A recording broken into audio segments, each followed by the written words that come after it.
Hello' মোৰ বন্ধু বান্ধৱীসকল, কি খবৰ আপোনালোকৰ? And welcome to back my YouTube channel. I hope আপোনালোক সকলোৱে ভালেই আছে। মই আজি আপোনালোকৰ লগত আৰু এটা নতুন ৰেচিপি শ্বেয়াৰ কৰিব ওলাইছোঁ। আৰু এইখিনি মই পিঁয়াজ, বিলাহী, আদা, নহৰু সকলো একেলগে কাটি লৈছোঁ। আৰু এইখিনি কৰ্ণ, আৰু ৰেচিপিটো হ'ল আজি কৰ্ণ কাৰী। এইখিনি কৰ্ণ যিটো আপোনাৰ ৰেডিমেড পেকেটত পোৱা যায় সেইটো হয়। চ' বইল কৰিব নালাগে। আৰু এনেকৈ অকণমান কেৰাহীত মই তেল দি কেনে যিখিনি কাটি থৈছিলোঁ আপোনাৰ বিলাহী, পিঁয়াজ, আদা, নহৰু, সেইখিনি মই ইয়াতে এনেকৈ অকণমান ফ্ৰাই কৰি লৈছোঁ। আৰু কাজু অকণমান মানে ধৰক 10-12টামান মই তিয়াই থৈ দিছোঁ। ইয়াতে অকণমান জিৰা গুড়া দিলোঁ, ৰং গুড়া দিলোঁ, নিমখো দিলোঁ, ধনিয়াৰ গুড়ি দিলোঁ।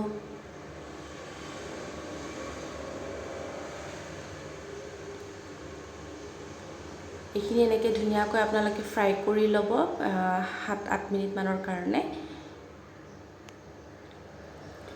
খুব বেছি ধুনীয়া হয় খাবলৈ এই ৰেচিপিটো, আৰু কম সময়ৰ ভিতৰত হয়, প্লাছ বহুত টেষ্টি হয় আৰু হেল্ডি হয়। মই ইয়াতে কাজুখিনিও দি দিলোঁ।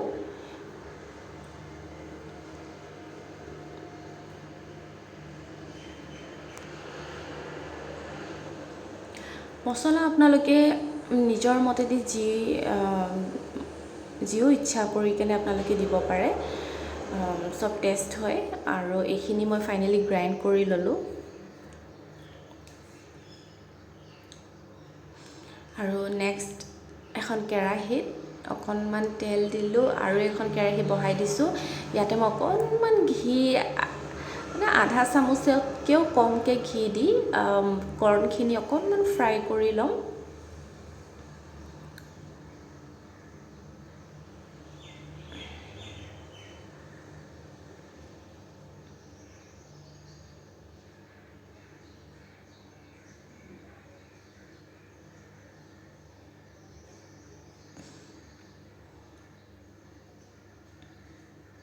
অকণমান নিমখ দিছোঁ।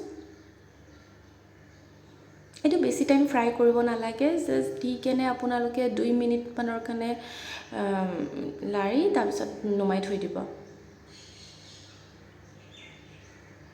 এটা ধুনীয়া টেষ্ট এটা আহে ঘিত ভাজিলে, আৰু গোন্ধটো বহুত, স্মেলটো মানে বিৰাটেই ভাল লাগে।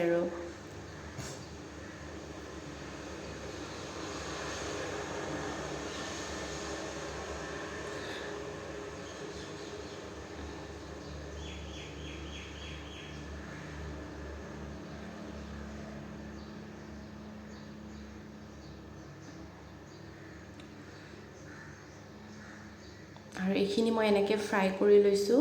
যিখিনি গ্ৰাইণ্ড কৰিছিলোঁ তেল দি কেনে ইয়াতে আকৌ অকণমান এনেকৈ ফ্ৰাই কৰি ল'লোঁ, যেতিয়ালৈকে তাৰ ভিতৰৰ অইলটো ওলাই নাযায়।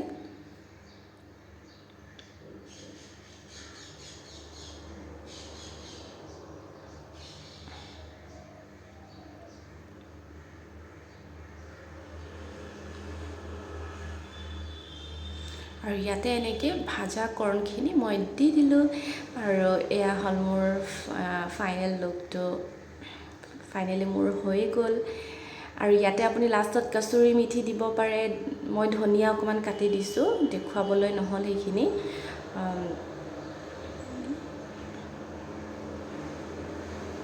লাষ্টত অকণমান গৰম মছলা দি দিব।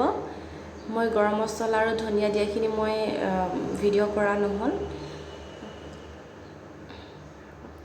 ফাইনেলি মোৰ ৰেচিপি হৈ গ'ল।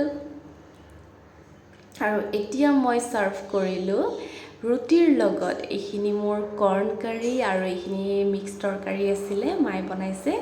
আৰু এয়া চিকেন ময়ে বনাইছিলোঁ। তেনেকৈ খালোঁ। খুব বেছি ধুনীয়া লাগিছে খাই কেনে। আজিলৈ আহিছোঁ তেন্তে, নেক্সট আকৌ এটা ভিডিঅ'ত মই আপোনালোকক লগ পাম। বাই।